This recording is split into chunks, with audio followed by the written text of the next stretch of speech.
नमस्कार मित्रांनो, मराठी मंजिरी या चॅनलवर तुमचे मनपूर्वक स्वागत आहे. अनुराधा या कथेचा आपण पाचवा भाग पाहणार आहोत. चला तर मग आपण पाहूया. ऑफिसमधला मॅनेजर अनुकडे घाणेरड्या नजरेने पाहत असतो. तुझ्या मी सर्व चुका माफ करेल, तू मला फक्त एक रात्रीसाठी हो म्हण, असा तू म्हणत असतो. त्यावर अनु म्हणत असते, तुला काय वाटलं मी अशी तशी आहे? यापुढे जर माझ्यासोबत काय तर इतर कोणासोबत जरी असा वागताना दिसलास ना, तर चपलीने मारत तुला तुझ्या घरापर्यंत सोडेन, समजलं? ती चुटक्या आवाजात बोलते आणि रागाने केबिन बाहेर येते. तर सगळे तिच्याकडे आश्चर्याने बघत असतात. तो गालावर हात ठेवून ती गेली त्या दिशेने बघत असतो. तिला बघताच सगळे आपापल्या कामात गुंतून जातात. ती स्वतःच्या टेक्सवर जाऊन डोके धरून मान खाली घालून बसते. कशी जगणार एकटी स्त्री या लांडग्याच्या राज्यात? एकटी स्त्री म्हणजे यांना उपभोगाची वस्तू वाटते. अरे, यांच्या घरी आई बहिणी असून हे एका स्त्रीसोबत असे कसे वागू शकतात? माहिती नाही या जगात अजून असे किती सुभाष आणि किती मॅनेजर आहे, जे मुलीच्या आयुष्याची राखरांगोळी करून टाकतात. यांना भर चौकात ओल्या बांबाचे फटके दिले पाहिजे. ती मनातल्या मनात रागाने बडबडत असते. ही कॉपी घे म्हणजे तुला शांत वाटेल. निलिमा, तिची ऑफिसमधील सहकारी, तिच्यासमोर कॉपीचं मग धरत बोलते. ती मान वरकून बघते आणि बळेच हसून तिच्या हातातून कॉपीचा मग घेते. एक बोलो अनुराधा, मी असं म्हणत नाही की फक्त स्त्रियेलाच आयुष्य जगण्यासाठी एका जोडीदाराची गरज असते. खरं तर स्त्रीपेक्षा आयुष्याला जोडीदाराचीच गरज प्रत्येक पुरुषाला असते. तुला एक सांगते अनुराधा, हे समाजातील हपापलेले लांडगे तुला जगू देणार नाही. मला माहिती आहे तू त्यांना उत्तर द्यायला खंबीर आहेस, पण आयुष्याच्या शेवटच्या टप्प्यात जोडीदाराची खूप गरज असते. किती दिवस अशी एकटी राहणार आहेस? खरंच तू स्वतःला जगण्याचा एक चान्स देऊन बघ. विचार कर अनु, एक मैत्रीण म्हणून सांगत आहे. ती तिच्या हातावर थोपटत बोलते आणि तेथून निघून जाते. अनुराधा तिच्या बोलण्याचा विचार करू लागते. लग्न, पण त्यानंतर तो मला समजून घेईल, कारण मी जर त्याला ते प्रेम आणि सुख नाही देऊ शकले तर? ज्याच्यावर त्याचा हक्क आहे. ती स्वतःच्या विचारात असते. ती संध्याकाळी घरी येते तर तिच्या सासूबाई आणि जावेने जेवण बनवलेले असते. ती त्यांना काहीतरी सांगते. तसं त्यांचा चेहरा आनंदाने उजळतो. त्या तिच्या डोक्यावरून हात फिरवतात. तिच्या कपाळावर ओठ टेकवतात. तिचा निर्णय ऐकून त्या खुश असतात. निदान तिने त्याला भेटण्याची तयारी तरी दाखवली होती. त्या तिला जास्त फोर्स करणार नव्हत्या. बघता बघता रविवारचा दिवस उजाडला. आज तिला बघायला मुलाकडचे येणार होते. अनुराधा आज शांत आणि घाबरलेली होती. काही केल्या लग्नाचा पहिला अनुभव एवढा कडवट आणि भयानक होता की यासाठी तिचे धाडसच होत नव्हते. पण तिच्या सासूबाईच्या इच्छेखातर ती तयार झाली होती. ती आधी त्याला पारखून घेणार होती. दिलेल्या वेळेनुसार तो आला. दारावरची बिर वाजताच आत अनुराधाच्या हृदयाची गती वाढू लागली होती. ती तयार होऊन स्वतःच्या मनाची तयारी करत होती. सुधीर दार उघडतो आणि त्यांचे स्वागत करतो. त्यांच्यासोबत त्यांची आई पण आलेली असते. त्यांची नजर तिलाच शोधत होती. घर सापडायला काही त्रास तर नाही ना झाला? सुधीर त्यांना बसायला सांगत बोल. काही त्रास झाला नाही.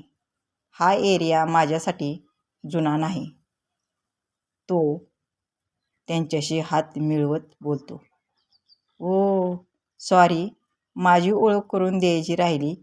मी अनु वहिनीचा दीर, म्हणजे मला त्यांचा भाऊच समजा. सुधीर स्वतःची ओळख करून देत बोलतो. तुम्हाला भेटून आनंद झाला. सुधीर आणि मी तुमच्याच वयाचा आहे. तुम्ही मला आहो जाओ बोलू नका. आदित्य म्हणा मला. तो पण हसत बोलतो. आई पाहुणे आलेत ग. सुधीर आईला हाक मारतो. तशा त्या आणि सुधीरची बायको बाहेर येतात. त्यांना बाहेर आलेलं बघून तो त्यांच्या पाया पडतो आणि रेवतीला हात जोडून नमस्कार करतो. अरे, तुमच्या मुलीला नाही आणलं? तिला आणलं असतं तर अनुची आणि तिची भेट झाली असती ना, आई बोलतात. हो, पण आज तिचा महत्त्वाचा क्लास होता, त्यामुळे ती येऊ शकली नाही. पण लवकरच तिची आणि अनुराधाची भेट होईल. तो बळीच हसत बोलतो. जा रेवती, पाहुण्यासाठी चहा नाश्त्याचं बघ. आणि हो, अनु तयार झाली का ते पण बघ, त्या रेवतीला सांगतात.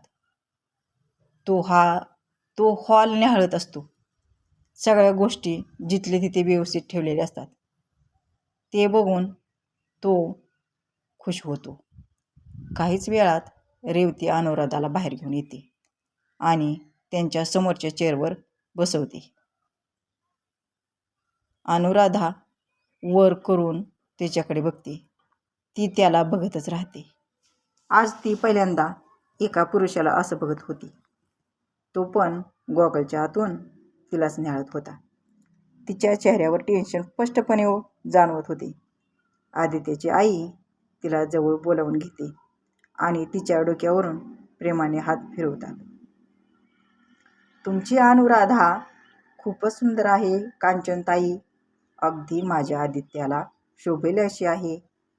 आम्ही तर तिचा फोटो बघून तिला कधीच पसंत केलं होतं, पण तिच्यासाठी म्हणून आजचा हा बघण्याचा कार्यक्रम करत आहोत. त्या अनुराधाकडे बघत बोलतात. त्या तिला काही प्रश्न विचारतात, पण आदित्य मात्र एकदम शांत असतो.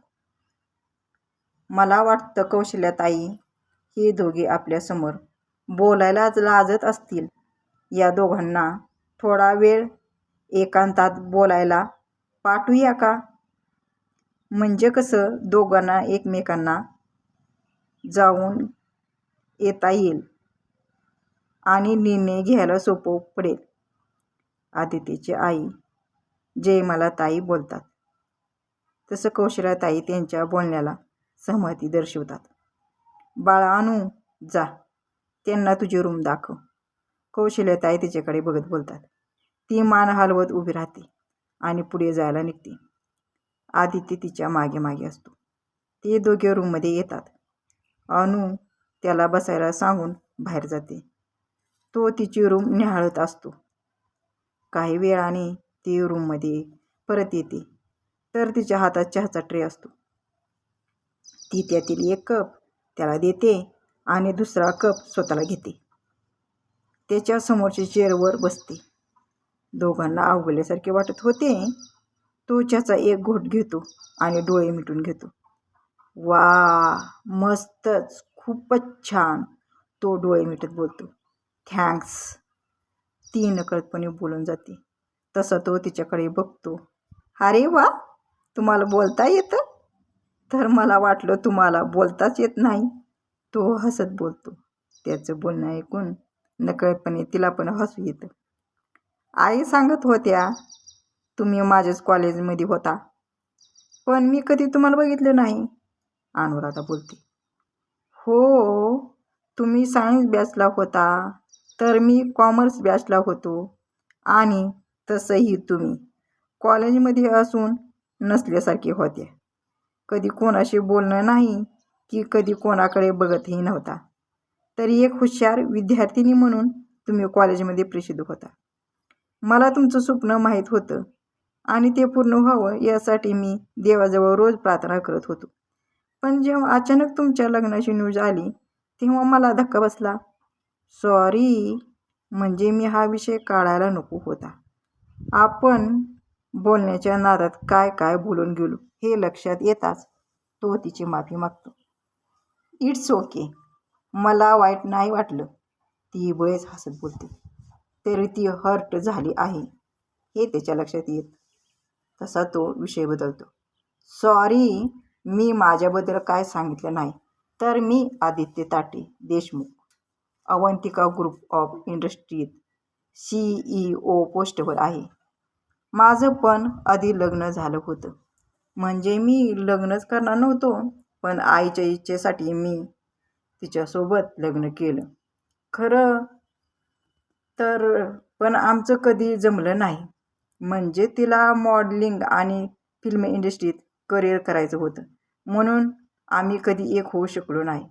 पण लग्नाच्या दुसऱ्या दिवशी मला समजलं की ती प्रेग्नंट आहे. ती तिच्या पोटातील बाळाचा बळी द्यायला निघाली होती. पण मी तिला तसं काही करू दिलं नाही. तेव्हा तिने माझ्यासमोर काही अटी ठेवल्या ज्या मी सगळ्या मान्य केल्या. तिने बाळाला जन्म दिला आणि माझ्याकडे सोपवलं आणि ती तिचं करिअर घडवण्यासाठी निघून गेली. तिने एकदा पण बाळाकडे फिरून बघितलं नाही. आता माझी अवी 10 वर्षाची आहे, पण खूप समजदार आहे. तिला फक्त आईचे प्रेम हवं आहे. तो स्वतःची सगळी कहाणी सांगतो. ती ऐकून तिचे डोळे पाणवतात. सॉरी, म्हणजे मला तुम्हाला दुखवायचं नव्हतं, पण मला तुमच्यापासून काही लपवायचं पण नव्हतं, तो तिच्याकडे बघत बोलतो.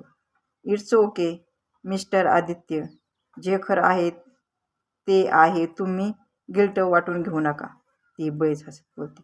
ते दोघे बाहेर येतात. सगळे नाश्ता करतात. सगळे जायला निघतात. ती त्यांच्या आईच्या पाया पडते. ते प्रेमाने तिच्या डोक्यावरून हात फिरवतात. तुझे होकाराची आतुरतेने वाट बघत आहे, अशी म्हणतात. आता ते निघून जातात. तुम्हाला काय वाटतं? अनुराधा होकार देईन लग्नासाठी? कमेंट करून नक्की सांगा.